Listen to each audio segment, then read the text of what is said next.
Hi. So I believe there's an alignment of the planets in my science this week because this is the third important episode. The first important episode was the sneak peek of Abydos rainwater drainage simulator. Super foundational episode. Also the other one, Aqueduct 48 square kilometer rainwater collector. Another foundational episode. Okay.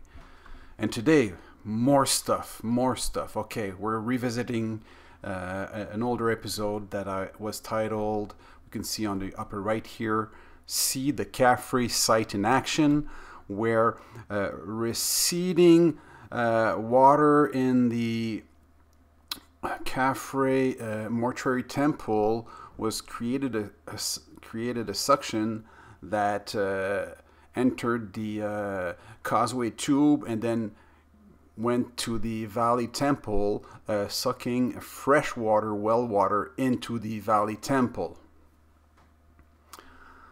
I found a video of a guy who is not thinking about Egypt. It's called No Motor, No Electricity, Non-Stop Water. Okay? The only difference between him and the Egyptians is that he sort of fused the mortuary temple with the valley temple together, where there's no vacuum tube in between.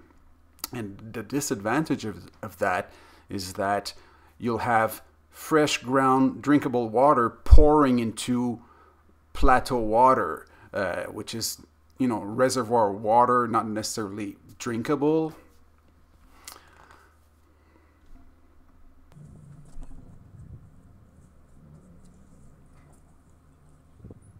So that's plateau reservoir water refilling the mortuary temple. That's done many times a day.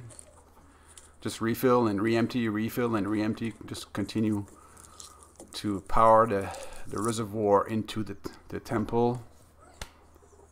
That water is not drinkable. So if you let it out, and you let it flow downhill to the Sphinx enclosure, all that's going to the Sphinx enclosure. Well, as the water exits the mortuary temple, it starts pulling fresh well water into it.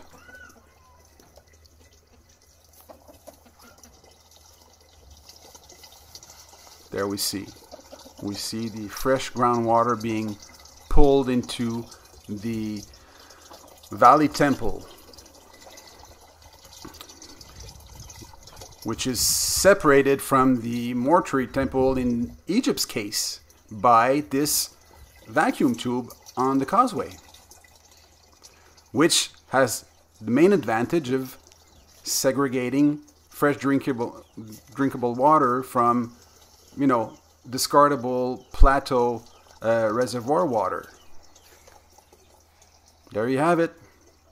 I mean, they would have to be stupid not to do it. Now that we know that there was a lot of water up there. Thank you very much.